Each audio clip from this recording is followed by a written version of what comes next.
Welcome there, Bunker Busters. It's Smokey in here. I do this on purpose. I have not told Prepper Nation this, but it reminds me of an 80s arcade. I can remember being a young buck going into arcades or even sometimes restaurants and bars that had arcades. Yeah, my mom would take us into such establishments and get us a burger and fries and basically tell us, hey, go play some games, son. Well, anyway, thank you for subscribing here to the bunker. Some of you know me as John from Prepper Nation, and that I am. I'm definitely a prepper, but I have other hobbies. This is why I'm always smiling. This is how I stay sane, son. I'm not prepping 24/7, 365. Everybody needs hobbies. So mine happens to be all things 80s. Obsessed with the 80s, obsessed with the bunker. There you go. So we're going to be talking about my top 10 horror movies from the 1980s. Um, and my list is going to look probably a lot different than other lists that you see online. I got to give you a little context and explain why. Okay, so I had a friend named Avery. He lives in Michigan now. The last I heard, he was in trouble with the police or had just gotten out of trouble with the police. I don't know. I haven't talked to him in probably close to 20 years. But growing up, Caveman knows who I'm talking about, but I met Avery long before I met Caveman James. And this guy, VCRs used to be very, very expensive back in the day. For you newer folks that don't remember those times, but we actually didn't have a VCR for a long time. Occasionally, we would go and we would rent one from the video store. They used to rent VCRs where I was at for like $20 a weekend, I think, which was pretty big money back in the day. And they came in leather cases and stuff. And they were doing this checklist, making sure these things came back because they were so expensive. My friend Avery's family had one. They had purchased a VCR. I remember it distinctly. It was silver. It was one of the top loaders that you push down. I mean, just one of the early ones. Um, but I digress. The point is, I would go over there and stay a lot because, he had decent video games. Hey, but we would play backyard football and stuff a lot with our other friends. And he was always renting movies on the weekends. So his mom worked a ton on the weekends. He was from a single parent household as well. So his grandma, God rest her soul, he called her Monet. I still don't know where that came from to this day. Monet. Wasn't her real name. I forget her name, but she was a lovely lady. Anyway, I don't know if this lady just didn't give a crap about what was rented on the weekends or didn't know any better. But he would wrestle this woman into taking him to the movie store pretty much every weekend and would rent some of the most ridiculous movies you've ever seen. I mean, stuff like Porky's. Do y'all remember Porky's? Stuff like this. But there were tons of horror movies. He was into horror big time. The Fangoria magazines, if anybody's familiar, he collected those. While I was over here collecting Conan, he's collecting Fangoria. He was into the makeup of it all and how they do the masks. I mean, he was in it deep. So when I went over on the weekends, I knew, okay, we're going to play some outside because that's how kids used to do it. And then when it got dark, we're probably watching movies. And there's probably going to be some horror movies involved. So I'm not even kidding when I say that probably 75% of the horror movies that I saw in the 80s came from there because there was stuff that my mom would never rent. She's like, no, you ain't watching this. She slipped up a couple times, but and I also need to say that my list is going to look different because there's some movies from the 80s that are technically horror movies. Um, some good examples would be maybe Aliens or Gremlins, but I don't consider them horror movies. I don't consider Gremlins a horror movie. It's more of a funny Christmas style movie. And then Aliens, again, I look at that and I look at Predator and I think action movies. So, maybe I have a different viewpoint of what horror movies are because I'm into the classical stuff. House on Haunting Hill, the original Night of the Living Dead, stuff like this. Mostly black and white horror movies. And horror's not even my genre. I prefer action, but um, I got a friend and we text back and forth, Travis, every couple of weeks. And it usually starts with him telling me Freddie's better than Jason. And I'm like, no, son. But we're getting ready to get into it. So, number 10 on my list, I almost put The Howling here. But I feel like the movie I put at number 10 has more staying power. It has more of a cult following, and that's Fright Night. For anybody that's not familiar with Fright Night, go watch it. I mean, it's not the scariest movie you've ever seen in your life, but it has the 80s vibe. Pretty much every movie on this list has the 80s vibe. I don't know how to explain this other than horror movies in the 80s were different. They were campy. They came across as low budget. There was comedy in there. The acting was really good. I don't know how to explain it. It's like taking a time machine back to the 80s is the only way you're going to get it now if you haven't seen it originally. But Fright Night is number 10. This one I actually saw at my house.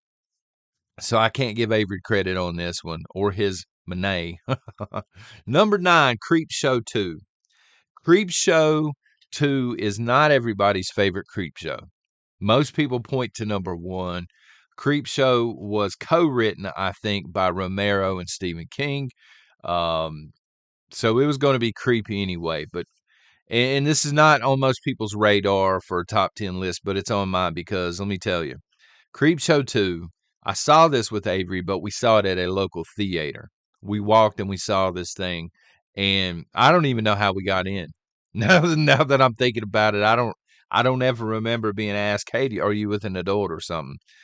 But there's 3 segments on this particular movie. There's one about an Indian, and it's kind of an introduction to Creep Show. If you've never seen the Creep Shows, they're weird.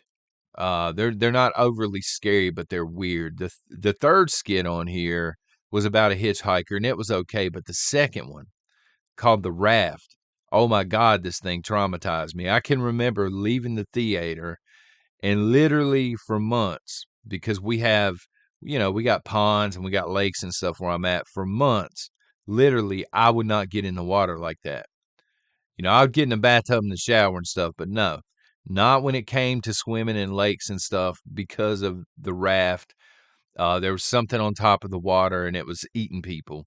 And, it just scared the crap out of me. It traumatized me as a kid. Looking back, they shouldn't have let us in the theater to see it. But it's an excellent movie, especially, again, that second skit called The Raft. The acting was really good. It had that 80s vibe going. Muscle car and all this stuff. Number 8 on my list, American Werewolf in London. Some people are going to want to put The Howling there, and I totally get it. The Howling was an excellent series, especially the earlier movies. But The American Werewolf in London, I think, has more staying power. It's more of a classic, in my opinion, has more of a cult following for a reason.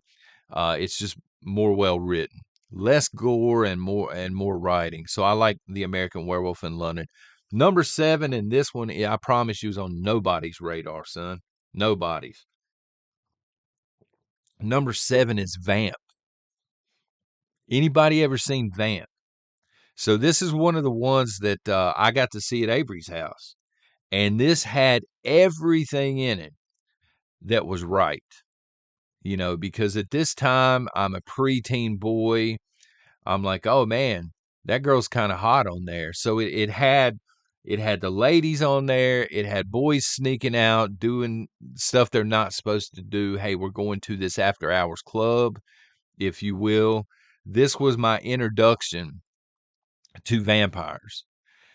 Prior to this, because I was younger, I'd never seen the original Dracula. I'd never read the book or anything. This was my introduction to the idea of vampires, was Vamp. This ain't Twilight. If you go back and you watch, I mean, it just, everything about this movie is pretty much perfect. The acting's good, the comedy's good, the atmosphere is totally 80s, and the vampires are done right for the 80s. And speaking of vampires, number 6, The Lost Boys. The Lost Boys is probably going to be higher on some people's list, and I get it. The acting is spot on in this movie. There are a lot of heavy hitters in this movie in terms of acting and stuff. The script is really well done. There are parts that you can kind of predict. Even if you've never seen it before, you can kind of predict what's coming. The soundtrack's good. It's kind of like Vamp in that it's very well written. There's a lot more action in this particular one, though. And The Lost Boys, I mean, it's a classic for a reason. A lot of people love this movie. A lot of people probably put The Lost Boys in their top 3. For me, it's number 6. And now we're moving on to the heavy hitters, the top 5. Every one of these 5, for me, hits like a sledgehammer. You got the nostalgia of the 80s. Um, you got me having the crap scared out of me at times during all 5 of these movies. So, number 5, The Return of the Living Dead. This one is not as good for me as the original Night of the Living Dead. There's something about that black and white, the opening scene of the original, what was it? 67 or 68, 1968, I think.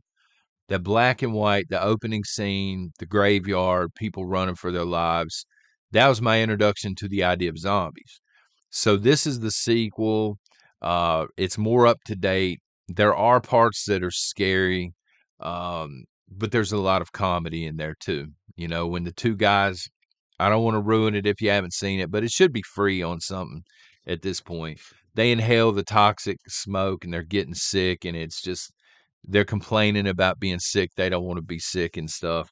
And then there's one scene near the end where the zombies overrun the paramedics and they're not done eating, and one of them gets on the radio. It's typical 80s. Send more paramedics, you know, but they say it in a zombie voice. I mean, everything about that movie's cool in a campy sort of way. Number 4, saw this movie at Avery's, and I didn't recover for a very long time. This is one of the scariest movies I saw ever, much less in the 80s, and that's the original Evil Dead. Um, the sequel, a lot of people like Evil Dead 2 better, but Evil Dead 2 is essentially a remake, a large budget. It's dressed up fancier, but I ain't looking for that. You know, the original hit different for a reason. They had a certain budget. When you have a lower budget, you focus more on the story, and you really that's where your good movies come from a lot of times. To me anyway. The Evil Dead, when this person, I don't have the names written down or anything, but when this person starts guessing those cards, you know what I'm saying? There's a scene where the guy's holding the card up, and you know at that point, oh my God, something's going on. And they literally have to lock this person down below the floor. This movie traumatized me for a long time. I can remember going home, man, my mom, God rest her soul, she's like, "What's wrong?" I'm like, "Nothing." That movie to this day is scary for me. I mean, I could go back and watch it and I'm not traumatized, but it scared the piss out of me when I watched that movie. Number 3, Friday the 13th, Part 4. So getting into Travis and I, in our discussions, he's a Freddy Krueger fan. We had this discussion one day. We were actually going to do a podcast, and we may still do a podcast together here on the bunker. But he's got his own thing going on. He just moved a couple of counties over. Not to get too far into it, we don't see each other a lot now. But I'm a Jason Voorhees fan. I think he's the greatest horror character from the 80s. And Travis disagrees. He's like, no, you know, Freddy's funnier. And I'm like, Jason literally will not die. he's the OG, son. So we have this back and forth all the time. But Part 4, Friday the 13th, Part 4, for me is really the pinnacle of the series. I don't like Part 1. Part 2 and 3 are okay. Part 4 is a hammer. It's a sledgehammer in that series. And then, you know, too many sequels, it starts going off the rails, right? He ends up in Manhattan. He ends up in outer space. He's all over the place. Part 4 is the one that people need to be introduced to series-wise. This dude will not die.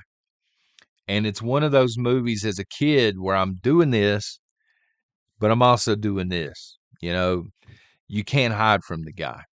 You can't run away from him because it's the 80s, son. You're always tripping and falling down. Everybody did this. The guys were always the first to die in these movies, so that part's scary. Oh, you're sleeping in the tent. Jason don't care. He still got you.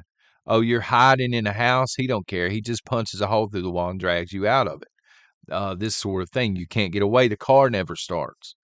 Looking back at, from 2023, some of this stuff, the car never started, people always tripping, seems silly. But back then it wasn't silly because this was the first time it was being done, really. And it was terrifying to watch this and his backstory and stuff. So pains me. But at number 2, I'm going to put the original Nightmare on Elm Street. Now, let me be clear in case Travis sees this. Jason Voorhees is the better horror character, son. But A Nightmare on Elm Street is a scarier movie, I think, than Friday the 13th Part 4. A Nightmare on Elm Street, there's more backstory involved. I'll give Krueger credit where credit's due. There's more backstory on the character. The backstory is what makes him scary. The fact that people are rocking, they don't want to go to sleep. They done got a hold of some Death Wish coffee or something. Man, that would have sold really good back then. Some Elm Street themed Death Wish. They still need to do that. But the point is, the writing was scary on Nightmare on Elm Street, and I can respect that. And it's actually a little bit scarier to go back and watch. And Krueger throws in some sarcasm, and I respect that too. I still think Jason Voorhees is the man, though. Bringing us to number 1. Now Friday the 13th, pretty much all of them, and all the Nightmare on Elm Streets I saw at my friend Avery's house. But number 1, I saw at home. And this is one of the times where I don't know what my mom was thinking. She probably had just never seen the movie and didn't realize what was up. The number 1 most scary movie and perfect horror film in the 1980s is Poltergeist.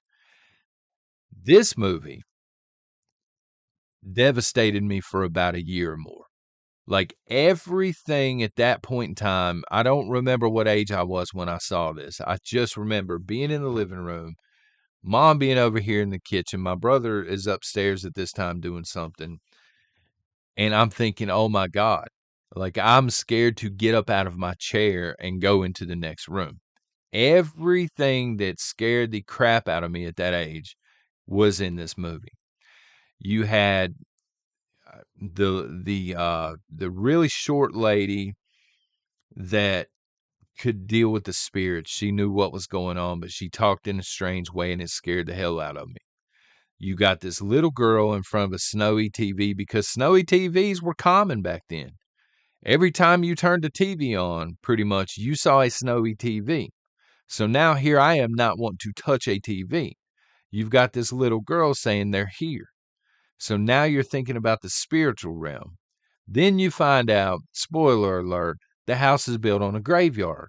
At this point in time, graveyards terrified me as a kid. So everything that was scary was just jam-packed into one movie. And then you find out later on, I found out as an adult, there are a lot of, for anybody who doesn't know, research this.